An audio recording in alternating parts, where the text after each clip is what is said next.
NEET repeat பண்ணுறவங்க என்ன challenges வந்து ஃபேஸ் பண்ணுறாங்க தெரிஞ்சுக்கணுமா? என் பேர் கோவிந்தராஜ், ஆர்ஜிஆர் அகாடமி சார்பாக அவங்ககிட்ட பேசிகிட்டு இருக்கேன். இந்த வீடியோவில் நம்ம நீட்டு ரிப்பீட் பண்ணுறவங்களுடைய ப்ராப்ளம்ஸு என்ன சேலஞ்சஸ் எல்லாம் ஃபேஸ் பண்ணுறாங்க அப்படின்றத டீட்டெயில்டாக பார்க்கலாம்.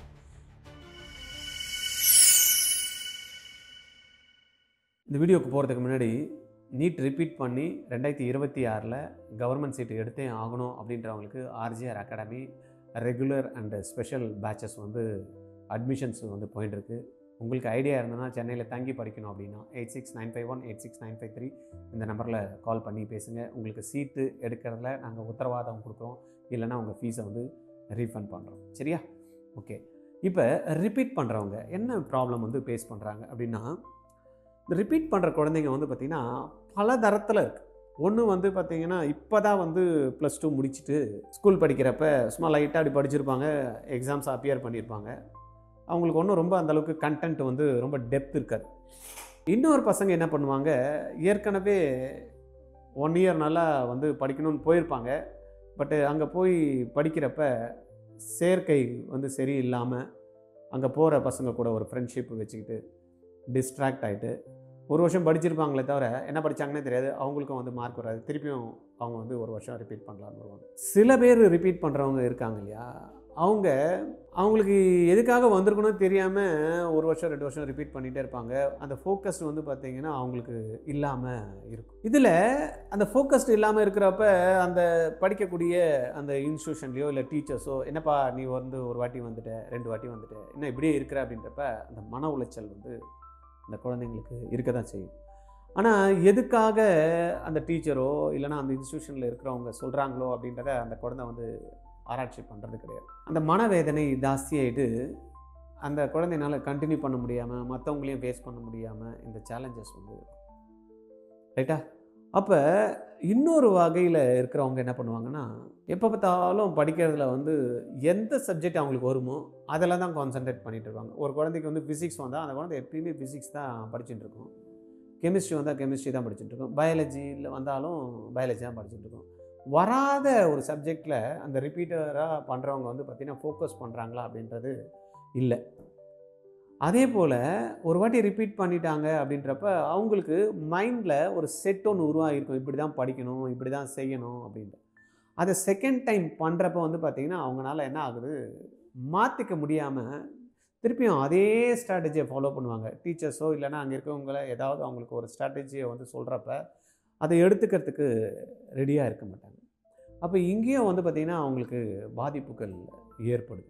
அதுக்கப்புறமா எஸ்பெஷலி ஹாஸ்டலில் போய் தங்கி படிக்கிற ஸ்டூடெண்ட்டு, எனக்கு தெரிஞ்ச வரைக்கும் ஹாஸ்டல் ஸ்டூடெண்ட்ஸ் வந்து பார்த்திங்கன்னா ரிசல்ட்ஸ் அந்த அளவுக்கு ப்ரொடியூஸ் பண்ணுறதில்ல. நிறைய பேர் சொல்கிறாங்க ஹாஸ்டலில் தங்கி படிக்கிறவங்க தான் நல்ல ரிசல்ட்ஸ் கொடுக்குறாங்க அப்படின்ட்டு. ஹாஸ்டல் ஸ்டூடெண்ட்ஸ் வந்து பார்த்திங்கன்னா டிஃப்ரெண்ட் பிளேசஸ்லேருந்து வர்றது, ஒரு இடத்துல தங்குறப்ப அந்த வேறு வேறு பசங்க வருவாங்க. அவங்களுடைய மென்டாலிட்டி என்ன இருக்குன்றது தெரியாது. ஒரு திடீர்னு ஒரு சென்னை மாதிரின்ற நகரங்களில் வரப்போ அவங்களுக்கு இங்கே பார்க்குறப்ப அப்படியே ஒரு மிரட்சி, இதெல்லாம் நம்ம அனுபவிக்கூடாதா அப்படின்ற மாதிரி மைண்ட் செட்டு போயிட்டு படிக்கிறத விட்டுறது. அதே போல் இந்த படிக்கிறப்ப கிளாஸ் ஹவர்ஸ் முடிஞ்சதுக்கப்புறமா ஹாஸ்டலில் போய் தங்குறப்ப நிறைய இடத்துல ஃபோனை வந்து அந்த இன்ஸ்டியூஷன்லேயே வாங்கி வச்சுறாங்க, இல்லைனா ஃபோன் பண்ணுறதுக்கு தனியாக டைம் அலாட் பண்ணுறாங்க. இருந்தாலும் தெரியாதத்தனமாக வந்து ஃபோனை வந்து வாங்கி ஒரு ஃபோனை வந்து ஹாஸ்டலில் பதுக்கி வச்சுக்கிறது, அதை மற்ற பசங்களுக்கு கொடுக்கறது, இந்த மாதிரியாக்கும் வந்து பார்த்திங்கன்னா அந்த பாதிப்புகளுக்கு. ஒரு குழந்தை நல்லா படிச்சுட்டு இருப்பான், அவன் பாட்டு படிச்சுருப்பான், அவனுக்கும் என்ன ஆகும், சின்ன குழந்தைங்க தானே, ஆசை இருக்கும் நம்மளும் அங்கே போய் பார்க்கணும், இவங்களாம் விளையாடுறாங்களே இவங்க கூட இருக்கணும் அப்படின்னு. அப்போ அந்த குழந்தை வந்து பார்த்திங்கன்னா நல்லா படிக்கக்கூடிய குழந்தை வந்து பார்த்திங்கன்னா இன்னொரு குழந்தைங்க கூட சேர்ந்து டிஸ்டர்ப் ஆகி கெட்டு போயிடுது. சில பசங்க என்ன பண்ணுவாங்க, டாமினேட் பண்ணுவாங்க சில குழந்தைங்கள. நீ என்ன இப்படி இருக்க, இன்னும் எப்போ பார்த்தாலும் படிச்சுட்டே இருக்க, நீ என்ன இதுவா அப்படியா, இந்த மாதிரி இருக்கிறப்பையும் வந்து பார்த்திங்கன்னா ஈஸியாக வந்து அந்த குழந்தைங்க வந்து இந்த டிஸ்ட்ராக்ட் ஆகிறதுக்கான வாய்ப்புகள் இருக்குது. அப்போ ரிப்பீட் பண்ணுறப்ப இது எல்லாத்தையும் ஃபோக்கஸ் பண்ணாமல், நான் படிப்பு மட்டும்தான் எனக்கு ஒன்று, கூட இருக்கிறவன் எப்படி பண்ணா நம்மளுக்கு அவசியம் கிடையாது அப்படின்றப்ப காதுலேயே வாங்கக்கூடாது, பக்கத்தில் என்ன பண்ணுறான்னு பார்க்கவே கூடாது, தேவையில்லாமல் பேசக்கூடாது. இந்த காந்திஜி பொம்மை மாதிரி தான். காந்திஜி 3 பொம்மையை வச்சுருந்தார் பார்த்தீங்கன்னா, வாயை மூடிட்டு இருக்கோம், கண்ணை மூடிட்டு இருக்கோம், காதை மூடிட்டு இருக்கோம். வந்துமா படித்தோமா நம்மளுக்கு புரியலையா டீச்சர்கிட்ட கேட்டுமா, டெஸ்ட்டு கொடுக்குறாங்களா எழுதணுமா, அதில் எதனா மிஸ்டேக் ஆச்சுன்னா நான் எரர் போட்டுமா, எரர் போடுறப்ப அதில் டவுட்ஸ் வருதா டீச்சர்கிட்ட கேட்டுமா. இதே சிந்தனையில் யார் இருக்காங்களோ அவங்க தான் வந்து பார்த்திங்கன்னா ஜெயிக்கிறாங்களே தவிர, மற்றபடி இந்த ஃப்ரெண்ட்ஷிப்பை டெவலப் பண்ணுறது, மற்றவங்க கூட உட்காந்து பேசிகிட்டு இருக்கிறது, ஏதாவது டவுட் இருந்தால் மைண்ட்லேயே வச்சுக்கின்னு டீச்சர்கிட்ட எக்ஸ்போஸ் பண்ணாமல் இருக்கிறது, இவங்கெல்லாம் ரிப்பீட் பண்ணால் கூட மார்க்ஸு வரத்துக்கான சாத்தியக்கூறுகள் இல்லை. அதனால் ரிப்பீட் பண்ணுறப்ப இந்த சேலஞ்சஸ் எல்லாம் வரும்.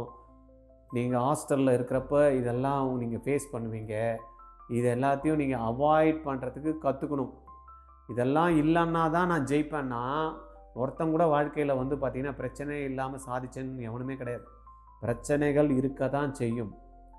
எப்படி வந்து கடவுளுக்கு வந்து பார்த்திங்கன்னா ஒரு அர்ச்சனைன்றது வந்து கண்டிப்பாக இருக்கணும் அப்படின்றப்ப, பிரச்சனைகள் தான் மனிதனுடைய வாழ்க்கைக்கு மேம்பாடுகளை அளிக்கக்கூடிய ஒரு விஷயமா இருக்குது. பிரச்சனைகளை எப்படி ஹேண்டில் பண்ணணும், ஒரு கொஸ்டின் வந்து அப்ரோச் பண்ணுறீங்க, லேர்ன் பண்ணுறீங்க, கொஸ்டினுக்கு வந்து பார்த்திங்கன்னா சால்வ் பண்ணுறீங்க, தப்பாக வருது, எங்கே தப்பு பண்ணனேன் அப்படின்னு தெரிஞ்சுக்கிட்டு அதை எப்படி கரெக்ட் பண்ணணும்னு தெரிஞ்சுக்கிறவன் தான் அடுத்த கொஸ்டினை அடிக்கிறான். கொஸ்டினை தப்பு பண்ணிட்டேன் வரமாட்டேங்குது, கொஸ்டினை தப்பு பண்ணிட்டேன் வரமாட்டேங்குது, எனக்கு வராது அப்படின்னு நினச்சா வராது. தப்பு பண்ணுறதுல தப்பு இல்லை, எங்கே தப்பு பண்ணியிருக்கேன்றது தெரிஞ்சுக்கிட்டு அதில் யார் உங்களுக்கு வந்து கைடு இருக்காங்களோ ஒரு மென்டர்ஷிப்பை எடுத்துக்கிட்டு அவங்கக்கிட்ட ரெகுலராக பேசிக்கிட்டு அவங்க ஏற்கனவே சக்ஸஸ்ஃபுல்லாக ஆயிருக்காங்களான்னு பார்த்துக்கிட்டு மென்டர்ஷிப் கூட எடுக்கிறது கூட நீங்கள் கரெக்டான ஆள்கிட்ட மென்டர்ஷிப் எடுக்கணும். ஃபீல்டுலேயே சம்மந்தம் இல்லாமல் இருப்பான், ஏதோ ஒரு ஃபீல்டு அவன் பண்ணிகிட்டு இருப்பான், மெடிசன் வந்து கைட் பண்ணிகிட்டு இருப்பாங்க உங்களுக்கு. அவங்க பார்த்திங்கன்னா மெடிசன் சம்மந்தமாகவே இருக்க மாட்டாங்க, வேறு ஏதாவது படிச்சுட்டு இருப்பாங்க. அப்போ இந்த ஃபீல்டில் நீட் எக்ஸாம்ஸ் எழுதி நீங்கள் நீட்டில் சக்ஸஸ்ஃபுல்லாக பண்ணணும் அப்படின்னா, நீட் எக்ஸாம் ஏற்கனவே எழுதி சக்ஸஸ்ஃபுல்லாக ஆனவங்கக்கிட்ட தான் நீங்கள் வந்து விஷயங்களை கேட்கணும். அப்போ selecting mentorship also is very important. அது நீங்கள் ஆர்ஜிஆரில் நீங்கள் பார்க்கலாம். ஆர்ஜிஆர் வந்து பார்த்திங்கன்னா ஆல்ரெடி எம்எம்சியில், ஸ்டான்லியில், கேஎம்சியில், இங்கே சென்னையில் இருக்கிறனால இந்த பசங்க வந்து பார்த்திங்கன்னா always they will come to our institution. நம்ம குழந்தைங்க வந்து ஏற்கனவே படித்த பசங்க எங்கள் பக்கத்துலேயே இருக்கிறனால அப்பப்போ வந்து நம்ம ஸ்டூடெண்ட்ஸ்க்கு கூட இன்ட்ராக்ட் பண்ணுவாங்க, அந்த கைடன்ஸ் கிடைக்கும். கரெக்டாக அவங்க வந்து பார்த்திங்கன்னா it's a top institution in Tamil Nadu, MMC, Stanley எல்லாம்.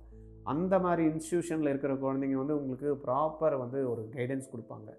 தினம் 3 சப்ஜெக்ட், டீச்சர் கூட ஒரு சப்ஜெக்ட் தான் தெரியும், பட் வந்து 3 சப்ஜெக்டும் வந்து பார்த்திங்கன்னா அந்த குழந்தைங்க உங்களுக்கு வந்து சொல்லுவாங்க. உங்களுடைய ஏஜ்லேயே இருக்கிறனால you can interact with them. உங்களுடைய ஹாஸ்டல் மெட்டு கூட இன்ட்ராக்ட் பண்ணுறதோட இந்த மாதிரி ஆல்ரெடி சக்ஸஸ்ஃபுல் கேண்டிடேட்ஸ் கூட if you interact they will properly guide you. அவங்களும் உங்களை மாதிரி இருந்து மிஸ் ஆகி ஒரு வாட்டி படித்து வந்தவங்களும் இருப்பான், ஒரு வாட்டி ரிப்பீட் பண்ணவங்களும் இருப்பாங்க. அப்போ ரிப்பீட் பண்ணுறப்ப என்ன மிஸ்டேக் அவங்க வந்து பண்ணாங்க, எப்படி அவாய்ட் பண்ணி அதை ரெக்டிஃபை பண்ணி என்ன ஸ்ட்ராட்டஜி ஃபாலோ பண்ணி உங்களுக்கு வந்து பண்ணணும் அப்படின்றதெல்லாம் கைடன்ஸ் கொடுப்பாங்க. அந்த மாதிரி இடத்துல நீங்கள் வந்து பார்த்திங்கன்னா ரிப்பீட் பண்ணணும். அது வந்து பார்த்திங்கன்னா ஆர்ஜிஆரில் உங்களுக்கு ரொம்பவே சிறப்பாக கிடைக்கும். ரெண்டாவது, ரிப்பீட் பண்ண வரப்போ ஒவ்வொருத்தரும் ஒரு மாதிரி இருப்பீங்க. ஒரு கிளாஸில் இருக்கீங்க அப்படின்னா நீங்கள் ஏற்கனவே ரிப்பீட் பண்ணி பயாலஜியில் ரொம்ப நல்லா பண்ணியிருப்பீங்க லாஸ்ட் டைம், இல்லை ஃபிசிக்ஸில் நல்லா பண்ணியிருப்பீங்க, கெமிஸ்ட்ரியில் வந்து பார்த்திங்கன்னா ரொம்ப பிரமாண்டமாக இருப்பீங்க. உங்களுக்கு ஏதோ ஒரு சப்ஜெக்ட் வராது. சில பேர் வந்து பார்த்திங்கன்னா 1 இயர் படிச்சிருப்பாங்க, ஆனால் படிச்சே இருக்க மாட்டாங்க, சும்மா ரிப்பீட் பண்ண அப்போ தான் ஃபஸ்ட்டு டைம் வருவாங்க. அப்போ உங்கள் கிளாஸில் வந்து பார்த்திங்கன்னா ஒரு அந்த கிளாஸை எடுக்கிற டீச்சரு உங்களை எல்லாரையும் ஒரே மாதிரி தான் பார்ப்பார். எல்லாருக்குமே பேசிக்லேருந்து அடுத்த லெவலுக்கு கொண்டு போகணுன்னு பார்ப்பார். ஆனால் உங்கள் நாலேஜ் லெவல் வந்து ரொம்ப பிரம்மாண்டமாக இருக்கும். நீங்கள் வந்து பார்த்திங்கன்னா அதில் அப்படி ஃபிங்கர் டிப்ஸில் வந்து பார்த்திங்கன்னா உங்களால் சொல்ல முடியும். ஆனால் you have to observe the class. என்னப்பா இது, என்ன சலா என்னமோ இப்போ தான் ஸ்டார்டிங்கிலேருந்து கொடுக்குறாரு அப்படின்னு. ஸ்டார்டிங்கிலேருந்து கொடுப்பாங்க. கொடுக்குறப்ப நீங்கள் அப்சர்வ் பண்ணணும். சின்ன சின்ன விஷயங்கள் நீங்கள் எங்கேயோ மிஸ்டேக் பண்ணியிருப்பீங்க, அந்த மிஸ்டேக் என்னன்றதை கரெக்ட் பண்ணணும். அதை விட்டுட்டு எனக்கு தான் எல்லாமே தெரியும் அப்படின்னா எல்லாமே தெரியறது யாருமே இல்லை, சரியா? அதனால் you have to learn from the basics. அப்படின்றப்ப அந்த கிளாஸில் டீச்சருக்கு தெரியும் எந்த குழந்தைக்கு எப்போ என்ன கொடுக்கணும் அப்படின்னு. ஒரு கிளாஸ் ஸ்டார்ட் ஆனதுமே இமீடியட்டாக எல்லாமே எனக்கு கற்றுக் கொடுத்துடணும் அப்படின்னு நினச்சா you have to attend the special classes. உங்களுக்கு 1-on-1 கிளாஸ் தான் நீங்கள் அட்டென்ட் பண்ணணும். ஒரு குரூப்பு கிளாஸஸ்லாம் நீங்கள் வந்து அட்டென்ட் பண்ணுறப்ப அந்த கிளாஸு ஸ்ட்ரக்சர் எப்படி பிளான் பண்ணியிருக்காங்க, கிளாஸ் ஷெடியூல் எப்படி பிளான் பண்ணியிருக்காங்க, இந்த லெவல் ஆஃப் ப்ராப்ளம் எப்படி சொல்லித்தராங்க, இது எல்லாத்தையும் நீங்கள் அட்ஜஸ்ட் பண்ணக்கூடிய ஆட்களாக இருக்கணும். இல்லைன்னா உங்களால் வந்து பண்ண முடியாது. இந்த ப்ராப்ளம் எங்கே போனாலும் நீங்கள் வரும். ஹாஸ்டலில் வந்து ஃபுட்டு ஒத்துக்காது. ஹாஸ்டலில் வந்து ஏசி சில பசங்க போடுவாங்க, உங்களுக்கு ஏசியில் இருந்தால் பிடிக்காது. சில பசங்க ஃபேன் போட்டால் தான் பிடிக்கும், ஆனால் உங்களுக்கு ஏசி போட்டால் தான் பிடிக்கும். இதெல்லாமே அதுதான். நாட் ஓன்லி நீங்கள் படிக்கிறப்ப ரிப்பீட் பண்ணுறப்ப இது எல்லாத்தையும் பேலன்ஸ் பண்ண நீங்கள் கற்றுக்கிட்டா தான் நீ ஜெயிக்க முடியும். இல்லையா யார் பற்றியும் பார்க்காம இந்த குதிரைக்கு கடிவாளம் கட்டுறாங்க பாருங்கள், அந்த மாதிரி கடிகாலம் கட்டின மாதிரி உன்னுடைய ஃபோக்கஸ் அதை மட்டும் தான் இருக்கணும். உனக்கு ஏதாவது வந்து ஹையர் லெவல் ப்ராப்ளம் சால்வ் பண்ணணும்னா you have to ask the teacher. Sir எனக்கு நான் வந்து இதெல்லாம் நீங்கள் சொல்லிக் கொடுக்குறதுல பேசிக்கில் இருக்கும் சார், அடுத்த லெவலான ப்ராப்ளம் நான் போடணும், எனக்கு கொஸ்டின் பேப்பர் கொடுங்க அப்படின்னா ரெடியாக கொடுப்பார். அதே போல் நீங்கள் ஒரு இடத்துல படிச்சிருப்பீங்க, அவங்க ஒரு டைப் ஆஃப் கொஸ்டின்ஸ் கொடுத்துருப்பாங்க, அந்த மாதிரி டைப் ஆஃப் தான் கொஸ்டின்ஸை திருப்பி ப்ரிப்பேர் பண்ணணும்னு நினைக்கக்கூடாது. இங்கேயும் இந்த மாதிரி கொடுக்குறாங்க அப்படின்னா போன வாட்டி நீங்கள் அங்கே கொடுத்து நீங்கள் பண்ணலை இல்லை, அங்கே பண்ணது தான் வரலையே. அப்போ இன்னொரு இடத்துக்கு நீங்கள் ஒரு இடத்துல போய் அப்ரோச் பண்ணுறீங்க, அங்கே ரிப்பீட் பண்ணுறப்ப அவங்க ஒரு ஸ்ட்ராட்டஜி ஃபாலோ பண்ணுறாங்க அப்படின்னா அந்த ஸ்ட்ராட்டஜியை வந்து you have to accept and follow. Question கேட்கக்கூடாது, நான் இப்படி தான் பண்ணேன், அது தான் பண்ணால் தான் வரும்னா அப்படி பண்ணி தான் நீங்கள் போன வாட்டியே போயிருக்கணுமே, போகல. அப்போ இதெல்லாத்தையும் நீங்கள் பார்த்துக்கணும். ஒரு புது இடத்துல போய் நீங்கள் வந்து பண்ணுறப்ப இதெல்லாம் இருக்கும். இல்லையா நீங்கள் எங்கே படிச்சிங்களோ அங்கேயே படிங்க. நீங்கள் இன்னொரு இடத்துல போயிட்டு உங்களால் வந்து இது எல்லாத்தையும் வந்து பண்ண முடியாதுன்னா நீங்கள் எங்கே படிச்சிங்களோ அதே இடத்துல போய் திருப்பியும் நீங்கள் ரிப்பீட் பண்ணிங்கன்னு வச்சுக்கோங்களேன், உங்களுக்கு ரிசல்ட் கிடைக்காம போகலாம். அட்லீஸ்ட் உங்கள் மைண்ட் வந்து பார்த்தீங்கன்னா டிஸ்டர்ப் ஆகாமல் இருக்கும். ஓ பரவாயில்ல, இந்த வாட்டி இல்லை நான் அவங்க அதே கொஸ்டின் கொடுப்பாங்க, நல்லா பண்ணிவிடுவீங்க, சூப்பராக பண்ணுவீங்க. நீங்கள் ஒரு சிம்பிள் கொஸ்டின் கொடுப்பாங்க, ஏன்னா சிம்பிளாக இருக்குன்னு அதை பண்ணால் தான் தெரியும் உங்களுக்கு அது மார்க் வருதா இல்லையான்னு. ஆனால் நீங்கள் பண்ண மாட்டீங்க, இதை சிம்பிளாக இருக்குது அப்படின்னு. இல்லை அவங்க என்ன பண்ணுவாங்க, கொஞ்சம் ஹையர் லெவல் பண்ணாங்க, இதெல்லாம் வராதுங்க, நான் போன வாட்டி படித்த இன்ஸ்டியூட்டில் அதெல்லாம் சொல்லித்தரல, இப்படி இருந்தால் தான் வரும் அப்படின்ற மைண்ட் செட். அப்படி இருந்தால் தான் வரும்னா நீங்கள் போன வாட்டி போயிருக்கணுமே, ஏன் போகல, ரைட்டா? அதனால் எங்கே போகிறோமோ அந்த இன்ஸ்டியூஷன் வந்து பார்த்திங்கன்னா அவங்க நீங்கள் ஜெயிச்சாதான் அவங்களுக்கு பெருமை, நீங்கள் சீட் எடுத்தால் தான் அவங்க அடுத்த வாட்டி வந்து பார்த்திங்கன்னா நிறைய பசங்களை அட்மிஷன் பண்ண முடியும். அதனால் உங்களை தோற்கிறதுக்கு எந்த இன்ஸ்டியூஷனுமே விட மாட்டாங்க. எனக்கு தெரிஞ்ச எந்த இன்ஸ்டியூஷனும் விட மாட்டாங்க. எல்லா இன்ஸ்டியூஷனுமே உங்களை எப்படி எடுத்துகிட்டு வரணும் அப்படின்னு நினைப்பாங்க. ஆனால் நீங்கள் அவங்க கூட எப்படி கோஆப்ரேட் பண்ணுறீங்க, அவங்க சொல்கிற விஷயங்களை நீங்கள் எப்படி அடாப்ட் பண்ணிக்கிறீங்க, அவங்க சொல்கிற மாதிரி நீங்கள் வந்து பார்த்தீங்கன்னா நீங்கள் கேட்குறதுக்கு ரெடி ஆகுறீங்க, அவங்க கொடுக்குற கொஸ்டின் பேப்பரை நீங்கள் எப்படி அப்ரோச் பண்ணி பார்க்குறீங்க, இதெல்லாம் தான் உங்களுக்கு ரிசல்ட்டை கொடுக்கும். அப்போ நீங்கள் இதை ரிப்பீட் பண்ணுறப்ப நிறைய சேலஞ்சஸ், நான் சொன்ன மாதிரி இப்போ சொன்ன சேலஞ்சஸ்லாம் வரும். சாப்பாடுலேருந்து கொஸ்டின் பேப்பர் வரைக்கும் உங்களுக்கு நிறைய சேலஞ்சஸ் வரும். பட் உங்களுக்கு என்ன அது கோல் ஒன்றே ஒன்று, மார்க்கு கவர்மெண்ட் சீட்டு. இதை தவிர உங்களுக்கு வேறு எந்த நினப்பும் இருக்கக்கூடாது. உடம்பு சரியில்லாமல் போகிறது, நான் ரெஸ்ட் எடுத்துக்கணும்னு நினைக்கிறது, நான் வந்து எங்கள் அப்பா அம்மா கூட நான் எப்பயுமே பேசிகிட்டு இருக்கணும்னு நினைக்கிறது, இதெல்லாத்தையும் கொஞ்சம் அப்படி தள்ளி போட்டுடணும், நம்ம அவாய்ட் பண்ணிடணும், ரைட்டா? அம்மா அப்பா கூட பேசலான்னா எனக்கு கஷ்டம், எனக்கு வந்து பார்த்திங்கன்னா காலையிலேருந்து நைட் வரைக்கும் படித்தா என்னால் வந்து முடியாது, எனக்கு முதுகு வலி வந்துடும், எனக்கு வந்து கை கால் வலிக்கும், எனக்கு கொஞ்சம் அப்படியே அசதியாக இருந்தால் நான் நல்லா ரெஸ்ட் எடுத்தால் தான் என்னால் பண்ண முடியும்னா அதெல்லாம் வந்து வாய்ப்பில்லை ராஜா, வாய்ப்பில்லை அப்படின்றாங்க. அந்த மாதிரி வாய்ப்பில்லை. ஏன்னா சீட்ஸ் வந்து இட்ஸ் வெரி லிமிட்டட், 3600, அதில் 92.5% நம்ம கேல்குலேட் பண்ணோன்னா சீட்டு எவ்வளோ வரும்னு பாருங்கள். நம்மளுக்கு இன்க்ரீஸ் ஆகாது. தமிழ்நாட்டில் உங்களுக்கு சீட்டு இன்க்ரீஸ் ஆகுமானா ஆகாது. Because we already have ample number of seats. WHO என்ன சொல்லுது, 1000 பேருக்கு ஒரு டாக்டர் இருக்கணும்னு. ஆனால் தமிழ்நாட்டில் 250 பேருக்கு ஒரு டாக்டர் இருக்கார். Already excess doctors. சீட்ஸு நம்மள் தான் இந்தியாவிலேயே வந்து பார்த்திங்கன்னா highest number of colleges and highest number of seats தமிழ்நாட்டில் இருக்குது. அதனால் இங்கே இன்க்ரீஸ் ஆகாது சீட்ஸ். வெளியில் மாநிலங்களில் வேணால் இன்க்ரீஸ் ஆகிறதுக்கு சான்ஸ் இருக்குது. சில இடத்துலலாம் காலேஜஸே இல்லாமல் இருக்குது. சில மாநிலத்திலலாம் 1 காலேஜ் 2 காலேஜ் தான் இருக்குது. அங்கெல்லாம் வேணால் இன்க்ரீஸ் ஆகலாம். பட் நம்ம தமிழ்நாட்டில் இனிமேல் சொல்கிற மாதிரியெல்லாம் நிறைய நம்பர் ஆஃப் சீட்ஸ் வந்து இன்க்ரீஸ் ஆகிறதுக்கு சான்சஸ் இல்லை. அதனால் பார்த்துங்க. நம்ம தான் என்ன பண்ணோம், அதுக்கேற்ற மாதிரி டிசிப்ளின்டாக படிக்கிறதுக்கும் ஃபோக்கஸ் பண்ணுறதுக்கும் கற்றுக்கிட்டு அடுத்த லெவலுக்கு வந்து பிளான் பண்ணிவிட்டு என்ன டார்கெட்டோ அதை நோக்கி மட்டும் உங்களுடைய எண்ணங்களையும் செயல்களையும் உங்களுடைய சிந்தனைகளையும் நீங்கள் வைக்கிறப்ப, எண்ணம் சொல் செயல் இது 3ம் ஒரு நிலையில் இருக்கிறப்ப கண்டிப்பாக சக்ஸஸ் கிடைக்கும். டீவியேஷன் வைக்காதீங்க. ரிப்பீட்டர்ஸ்க்கு வந்து பார்த்திங்கன்னா நான் சொல்கிற ஏளன பேச்சுக்கள் நிறைய இருக்கும். சொந்தக்காரங்களே சொல்லுவாங்க, என்னத்தை நீ வந்து சும்மா போயிட்டு ரிப்பீட்டு பண்ணுறேன்ட்டு உட்காந்து படிச்சுக்கிட்டு இதுக்காக டைம் வேஸ்ட் பண்ணிக்கிட்டு அப்படியெல்லாம் சொல்லுவாங்க. இதை மனசில் வச்சுட்டு அவங்க என்ன கஷ்டப்படுத்திட்டாங்க, அவங்க என்ன சொல்லிட்டாங்க, அதனால தான் என்னால் மார்க் எடுக்க முடியல, இந்த கதையெல்லாம் பேசவும் கூடாது. இந்த கதையெல்லாம் பேசக்கூடாது. சொல்கிறவன் சொல்லுவான், நீ முடிவு எடுத்துகிட்டு செய்யணும் அப்படின்ட்டு. திருப்பியும் அதெல்லாம் காதில் வாங்கக்கூடாது. கிளாஸ்க்கு வருவீங்க, டீச்சர் சொல்லி தருவார். டீச்சரை வந்து பார்ப்பார், அது பேசிக் விஷயமா இருக்குது. ஏன்னா இது கூடவா உனக்கு தெரியலன்னு, ஐயோ எனக்கு டீச்சர் என்ன சொல்லிட்டார், இது கூடவா தெரியலன்னு சொல்லிட்டாரே, மனசு உடைஞ்சி போச்சு, என்னால் படிக்க முடியல. இந்த கதையெல்லாம் பேசக்கூடாது. ரிப்பீட் பண்ணணும்னு வந்துட்டிங்கன்னா இந்த சேலஞ்சஸ் உங்களுக்கு வரதான் செய்யும். ஒரு டீச்சர் சொல்ல தான் செய்வார். ஒரு பேசிக் விஷயம் கூட தெரியாமல் வரீங்களேன்னு கேட்க தான் செய்வார்.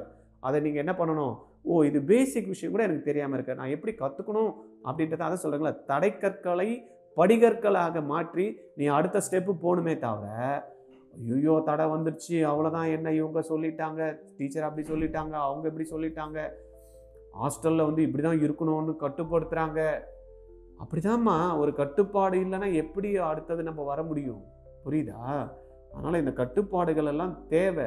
Discipline is very very very very important. Self discipline அதோட ரொம்ப முக்கியம். நீ if you are not having the self discipline somebody will control யூன்றான். நீ வந்து செல்ஃப் டிசிப்ளினாக இல்லைன்னு வச்சுக்கோங்க, உன்னை வந்து மற்றவங்க கண்ட்ரோல் பண்ணுற இடத்துல நீ போயிடுவேன். உன்னை வந்து யாருன்னா இதை செய்ய அதை செய்யன்ற வரல லெவலில் ஆனால் ஜாபில் நீ இருப்பேன். If you R self control you will control others. அப்படி சரியா? நிறைய டிஸ்ட்ராக்ஷன்ஸ் வரும். ரிப்பீட்டர்ஸ் படிக்கிறவங்களுக்கு நான் சொன்ன மாதிரி ஏளன பேச்சுக்கள் நிறைய இருக்கும். டீச்சர்ஸும் சொல்லுவாங்க, அங்கே கூட இருக்கிற படிக்கிற பையன் எப்போ நீ படித்தாலும் குறை சொல்லுவான். எப்போ பார்த்தாலும் புக்கும் கைமாவே இருக்க, சொல்லிட்டு போட்டோம் சார், என்ன எப்போ பார்த்தாலும் புக்கும் கைமா இருக்குன்னு சொல்லிட்டான் சார், புத்தக புழுன்றான் சார், எப்பயுமே படிச்சுட்டு இருக்கேன்றானா. எல்லாம் இதெல்லாம் எதுக்கு? அதான் சொல்கிறேன், அதெல்லாம் காதுலேயே வாங்கக்கூடாது. இது எல்லாத்தையும் காதில் வாங்குவேன், எனக்கு எதுவுமே வந்து கம்ஃபர்டபுளாக இருந்தால் தான் நான் பண்ணுவேன்னா பண்ண முடியும். அப்போ those who are facing this challenges, ரைட்டா, சேலஞ்சஸும் ஃபேஸ் பண்ணணும், அதிலேருந்து எப்படி வந்து அதை ரெக்டிஃபை பண்ணணுன்றதையும் தெரிஞ்சுக்கணும். பாசிட்டிவாக என்வரான்மெண்ட் அமையணும்னு நினைப்பீங்க, கண்டிப்பாக பாசிட்டிவ் என்வரான்மெண்ட் அமையறதுக்கு சான்சஸே இருக்காது. பேப்பர் நான் இந்த வாரம் படிச்சுட்டு அருமையாக மார்க் எடுக்கணும்னு நினச்சிட்டு என்ன பண்ணுவீங்க, படித்தும் இருப்பீங்க, அங்கே போய் பேப்பர் பார்க்குறப்ப மார்க்கே வராது. அந்த டெஸ்ட்டில் டிமோட்டிவேட் ஆகக்கூடாது, டிப்ரெஸ்ட் ஆகக்கூடாது. என்ன நான் தப்பு பண்ணேன், நான் நல்லா தானே படித்தேன், ஏன் என்னால் பண்ண முடியல அப்படின்றத தான் பார்க்கணுமே தவிர, ஐயோ பேப்பர் இப்படி வந்துடுச்சு, நான் வந்து என்னால் பண்ண முடியாமல் போயிடுச்சு, அவ்வளோதானே என்னால் பண்ண முடியும், இந்த தாட்டும் வரக்கூடாது. அதான் சொல்கிறேன், ஒவ்வொரு இடத்துலையும் நீங்களே என்ன பண்ணணும், உங்களை தட்டினோம், டேய் உன்னால் முடியும்டா, பண்ணுடா, நீ வந்துருவடா, உன்னால் பண்ணுவடா, அடுத்த லெவலுக்கு வாடா, நீ ஜெயிச்சிருவடா, உனக்கு திறமை இருக்குடா, எவனோ பண்ணியிருக்கானா உன்னால் பண்ண முடியும்டா, எவனுமே பண்ணலன்னா உன்னை நீ பண்ணி காட்டணும்டா அப்படின்னு உன்னை நீயே என்ன பண்ணணும், தட்டிக்கிட்டே இருக்கணும். இந்த உலகத்தில் வந்து பார்த்திங்கன்னா நம்மளே எவன் தட்டிக்கிறானோ அவனே எவன் தட்டிக்கிறானோ அவன் கண்டிப்பாக ஜெயிப்பான். அவன் தோக்கிறதுக்கான வாய்ப்புகளே இல்லை. தடுமாறலாம், கொஞ்சம் டைம் கூட எடுக்கலாம், ஆனால் அவன் ஜெயிச்சிருவான். ரைட்டா? அதனால் நீங்கள் ரிப்பீட் பண்ணுறப்ப அந்த அவமானம் பார்க்கக்கூடாது, டென்ஷன் ஆகக்கூடாது, பதட்டப்படக்கூடாது, யாருன்னா எதனா சொல்லிட்டாங்களே அப்படின்னு வெக்கப்படக்கூடாது, இப்படிலாம் எனக்கு சொல்லாமல் இருந்தால் தான் நான் செய்வேன்றது நினைக்கக்கூடாது. இதெல்லாத்தையும் நீங்கள் அவாய்ட் பண்ணிவிட்டு பர்ஃபெக்டாக டைமில் ஷெடியூல் பண்ணி, இன்றைக்கி நான் இது பண்ணணுன்னா நான் இது பண்ணுவேன், இதை செய்யணுன்னா இதை செய்வேன், இதை முடிக்கணுன்னா இதை முடிப்பேன் அப்படின்ற மாதிரி நீங்கள் கரெக்டாக ஒரு 300 days, not 365 days, next 300 days கரெக்டாக பிளான் பண்ணிங்கன்னு வச்சுங்களேன், கவர்மெண்ட் சீட்டு உங்களுக்கு தான். கவர்மெண்ட் சீட்டு உங்களுக்கு தான். அடித்து ஆணித்தரமாக எழுதி வச்சுக்கிடுங்க. நீங்கள் அடுத்த வருஷம் 2026 கவர்மெண்ட் சீட் நீங்கள் எடுப்பீங்க. பண்ணுவீங்களா? பண்ணுவேன்னா கீழே கமெண்ட்டில் கொடுங்க, yes I will do it அப்படின்னு கீழே கொடுங்க. எஸ் இந்த சீட்டு நான் வாங்குவேன் கீழே கொடுங்க. எஸ் எம்எம்சி தான் என்னோட கனவு, நான் வாங்கிடுவேன் சார், மாற மாட்டேன், என் குறிக்கோளில் நான் வந்து ஒரே ஃபோக்கஸ்டாக இருப்பேன், நான் அடைஞ்சே தீருவேன் அப்படின்றவங்களாம் கீழே கடன் கமெண்ட்டு போடுங்க, பார்க்கலாம். ரைட்டா? அடுத்த வருஷம் இந்த வீடியோவை நம்ம திருப்பி எடுத்து பார்க்கணும். அன்றைக்கி சார் சொன்னார், இது எல்லாத்தையும் எனக்கு இருந்தது எல்லாத்தையும் தூக்கி போட்டேன், அடிச்சிட்டேன் அப்படின்றது நெக்ஸ்ட் இயர் வந்து நீங்கள் என்ன பண்ணணும், அந்த கமெண்ட்டில் திருப்பியும் கொடுக்கணும் உங்களுடைய ரிப்ளை. பார்க்கலாமா? தேங்க்யூ.